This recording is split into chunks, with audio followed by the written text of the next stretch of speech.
పచ్చనేతలు కుమ్ముకుంటున్నారు. పైకి నవ్వుతూ కౌగలించుకొని కడుపులో కత్తులు పెట్టుకుంటున్నారు.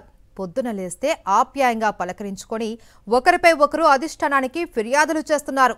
చంద్రబాబు అధికారంలోకి వచ్చిన తర్వాత ఇక్కడ అక్కడ అనే తేడా లేకుండా రాష్ట్ర వ్యాప్తంగా ఏదో ఒక చోట తెలుగుదేశం పార్టీలో కుంపటి రాజుకుంటూనే ఉంది. అసమ్మతి జ్వాలలు రగులుతూనే ఉన్నాయి. తాజాగా ఎర్రగొండపాలెంలో ఈ అసమ్మతి భగ్గుమంది.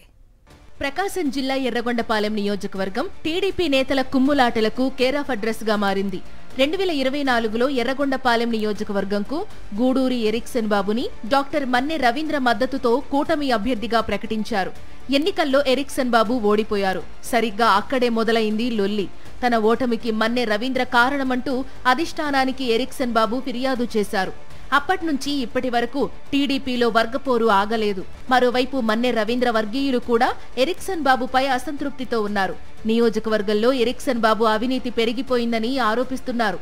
ఈ మేరకు వీళ్లు కూడా ఎరిక్సన్ బాబుపై చంద్రబాబుకు ఫిర్యాదు చేశారు. తాజాగా జరిగిన ఎరిక్సన్ బాబు పుట్టినరోజు వేడుకలు కూడా అవినీతి సొమ్ముతోనే జరిగాయని తెలుగు తమ్ముళ్లు ఆరోపించడం విశేషం. రేషన్ షాపులు, సచివాలయాలు ఇలా ఏ డిపార్ట్మెంట్ను వదలకుండా డబ్బులు వసూలు చేసి మరీ పుట్టినరోజు వేడుకలు జరిపారని మన్నె రవీంద్ర వర్గీయులు ఆరోపిస్తున్నారు.